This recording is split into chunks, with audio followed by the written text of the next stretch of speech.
مصائب کے دن ہیں، عزاداری کے دن ہیں۔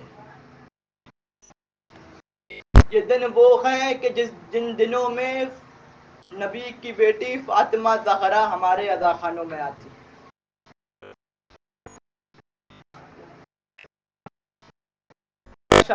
جب 9 محرم کی شب تھی، 9 محرم کا جو دن تھا، سورج سر پہ تھا، حسین کے خیموں سے العطش کی صدائیں آ رہی تھیں، حسین کے خیموں سے العطش کی صدائیں بلند ہو رہی تھی۔ اتنے میں حسین زینب کے خیمے میں پہنچے، زینب کے خیمے میں پہنچ کے کہتے ہیں اے زینب، اب میں آپ کو کوئی حوصلہ دینے نہیں آیا، اب میں کوئی حوصلہ دینے نہیں آیا ہوں، ہاں مگر زینب اب میں سب تمام کر رہا ہوں، میں یہ چاہتا ہوں کہ آپ کو بھی پتا ہو کہ کل کیا کیا ہونے والا ہے، کل کیا کیا ہونے والا ہے۔ اے بہن زینب سنیے گا کہ کل میرا گلا کٹ جائے گا، کل میرا گلا بھی کٹ جائے گا، ارے عباس کے بازو کاٹ دیے جائیں گے، عباس کے بازو بھی کاٹ دیے جائیں گے، علی اکبر کے سینے میں سنا بھی پڑے گی، علی اکبر کے سینے میں سنا بھی ماری جائے گی، سنا ماری جائے گی۔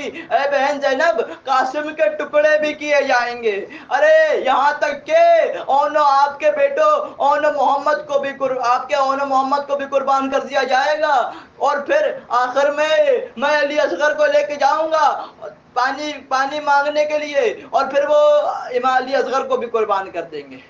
بی بی زینب روتی رہی۔ ہاں پھر کچھ گھوڑوں کی آوازیں آنے لگی، زینب رو کے پوچھتی گئے اے میرے بھیا یہ گھوڑوں کی آوازیں کیسی آ رہی ہیں؟ کہا امام حسین نے رو کے کہا بہن زینب یہ تمہارے بھائی کو مارنے آ رہے ہیں، یہ تمہارے بھائی کو مارنے آ رہے ہیں۔ ارے زینب نے رو کے کہا بھیا کیا سب آپ کو مارنے ہی آ رہے ہیں؟ ارے آپ کا اپنا کوئی موجود نہیں ہے، آپ کا اپنا کوئی موجود نہیں ہے، ارے آپ کا کوفے میں کوئی موجود نہیں ہے۔ امام حسین نے کہا نہیں بہن زینب، ارے میرا ایک دوست ہے، میرا ایک محب ہے جو میرا بچپن سے محب ہے، ارے وہ عارف اس کو میں نے خط لکھ دیا ہے، وہ آ رہا ہے۔ اب حسین نے خط لکھا، حسین میں خط میں کیا لکھتے گئے؟ اے حبیب ابن مظاہر اگر مدد کرنا چاہتے ہو، اگر نصرت کرنا چاہتے ہو تو کربلا آ جاؤ، ارے تمہارا امام غریب ہو گیا ہے، تمہارا امام اکیلا ہو گیا ہے۔ اور پھر آخری میں امام حسین یہ لکھتے گئے کہ اے حبیب عاجلاً جتنا جلدی ہو سکے اتنا جلدی آ جاؤ۔ ارے اب جب حبیب کے پاس حبیب ابن مظاہر دسترخوان پہ موجود تھے کہ جب حسین کا قاصد حبیب ابن مظاہر کے پاس آیا، ارے دروازہ کھٹکھٹایا اور پھر کہا انا بریۃ الحسین، میں حسین کا پیغام لے کے آیا ہوں۔ ارے حبیب ابن مظاہر اٹھے، دروازے کو کھولا، خط کو چوما اور اس کو گلے لگا کے کہتے ارے تو میرے امام کا پیغام لے کے آیا ہے۔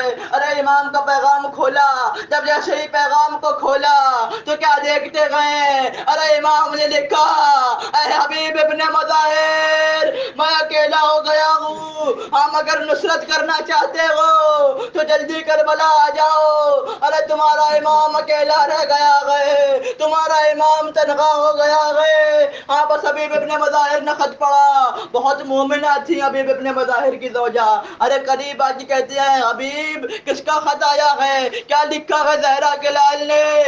حبیب کہتے ہیں کہ زہرا کلال ہمیں کربلا بلا رہا ہے، ارے ہمیں کربلا بلا رہا ہے۔ بی بی نے کہا کہ کیا سوچ رہے ہو؟ کہا میں سوچ رہا ہوں کہ کربلا جاؤں یا نہ جاؤں۔ کہا کیسی باتیں کرتے ہو؟ ارے حسین زہرا کا بیٹا علی کا نور عین اکیلا رہ گیا ہے، ارے جب وہ تمہیں مدد کے لیے بلا رہا ہے، تعجب ہے کہ تم مدد کے لیے نہ جاؤ۔ بس جو خط پڑا، سفر کی تیاری کی۔ ہاں جب سفر کے لیے روانہ ہوئے، کوفے کے حالات ٹھیک نہ تھے، اپنے غلام سے کہنے لگے کہ بس جاؤ میری تلوار اور میرا گھوڑا لے کے کوفے سے باہر جاؤ، میں رات کے وقت آ جاؤں گا۔ کوفے میں ایک اور مولا کے محب رہتے تھے جو مسلم ابن اوسجا تھے، مسلم ابن اوسجا پاس آئے، کہنے لگے حبیب کہاں جانے کی تیاری گئے؟ کہا حسین کربلا میں تنہا رہ گئے، ان کی نصرت کو جا رہا ہوں۔ 80 برس کے تھے. مسلم ابن اوسجا کہتے ہیں حبیب میں بھی ساتھ جاؤں گا, میں بھی ساتھ جاؤں گا. اب جو رات ہو گئی, رات کا ایک پہر گزر گیا. اب جو حبیب ابن مظاہر پہنچے اور جب اور کوفے کے باہر پہنچے اور کیا دیکھتے گئے کہ غلام جو گئے وہ گھوڑے کے کان میں کہہ رہا تھا کہ اے گھوڑے, اے میرے آقا کی سواری, اگر میرے آقا نہ آئے تو میں تم پہ بیٹھ کر ان کی تلوار لے کے حسین کی مدد کو پہنچ جاؤں گا. ارے حسین نے کہا, ارے حسین کی امام حسین کی مدد کے لیے پہنچ جاؤں گا. ہاں حبیب نے کہا اے میرے مولا حسین اتنے قریب ہو گئے کہ اب غلام زادے مدد کو پہنچ رہے ہیں. ارے بس روانہ ہوا قافلہ. جب ایسے ہی قافلہ روانہ ہوا امام حسین کی مدد کو حبیب ابن مظاہر پہنچے. اب جیسے ہی پہنچنے لگے ارے حسین نے صدا دی, عباس جاؤ جا کے استقبال کرو, علی اکبر آگے بڑھو, استقبال کرو, ہمارا مہمان آ رہا ہے. اب حبیب ابن مظاہر دور سے دیکھا حبیب کو, ارے حبیب گھوڑے کی تین زمین پر گر گئے. کہنے لگے آقا میں آ گیا ہوں. پسندہ سے کنیز باہر آئی اور کہنے لگی اے حبیب علی کی بیٹی نے سلام بھیجا ہے, علی کی بیٹی کا سلام قبول کیجئے. ارے حبیب رو کے کہتا ہے مولا اتنی کیا غربت تھی, ارے کہ بہنوں کو ساتھ لے آئے, کہ بہنوں کو ساتھ لے آئے. کہا حبیب تیرا مولا بڑا غریب ہو گیا ہے, ارے میں بڑا مظلوم ہو گیا ہوں, ارے میں بڑا مظلوم ہو گیا ہوں. ہاں بس جب 10 محرم کا سورج طلوع ہوا ایک صحابی نے جان دینا شروع کری. ارے جب امام کے ایک صحابی تھے شہید جو تھے بڑے بوڑھے تھے, 95 برس کے تھے حضرت سعید نے کہا امام سے کہ اے مولا میں لڑنے کے لیے جا رہا ہوں, مجھے لڑنے کی اجازت دیجئے. کہا اے سعید آپ بہت بوڑھے ہیں, میں آپ کو اجازت نہیں دے سکتا.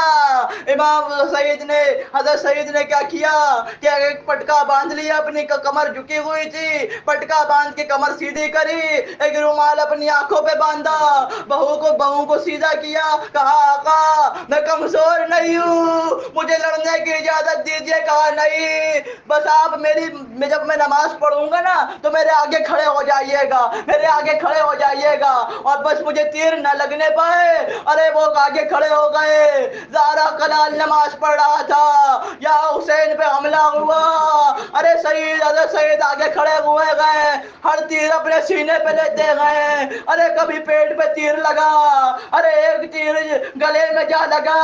سعید دعا مانگتے رہے, اللہ بس تیرے حسین اتنی ہمت دے دے کہ تیرے حسین کی نماز مکمل ہو جائے. ارے حسین نے کہا السلام علیکم ورحمت اللہ وبرکاتہ.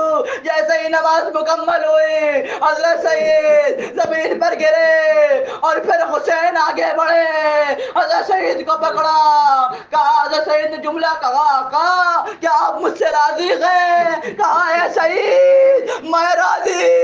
ارے میری ماں فاطمہ تجھ سے راضی ہوئے, میرے بابا تم سے راضی گئے, ارے میرے نانا تم سے راضی گئے. بس اب جب مسلم ابن اوسجا جنگ کو چلے, ارے بڑی جنگ لڑتے نیچے زمین پر گرے اور پھر آگے گرے. امام حسین فوراً پہنچے, امام حسین نے سرزانوں پہ رکھا. ارے حبیب ابن مظاہر پہنچے. ارے مسلم ابن اوسجا نے حبیب ابن مظاہر نے کہا اے اوسجا اگر میں شہید نہ ہونے والا ہوتا تو میں آپ سے پوچھتا کہ آپ کی وصیت کیا ہے. ارے مسلم ابن اوسجا کہتے گئے کہ حبیب تم پوچھو یا نہ پوچھو میں تمہیں ایک وصیت کر رہا ہوں, ارے حسین کا ساتھ نہ چھوڑنا. ارے میرا امام بڑا مظلوم ہے, ارے میرا امام بڑا پیاسا ہے, جب کچھ بھی ہو جائے حسین کا ساتھ نہ چھوڑنا. الا لعنت اللہ علی القوم الظالمین وسيعلم الذين ظلموا أي منقلب ينقلبون. آدم حسین.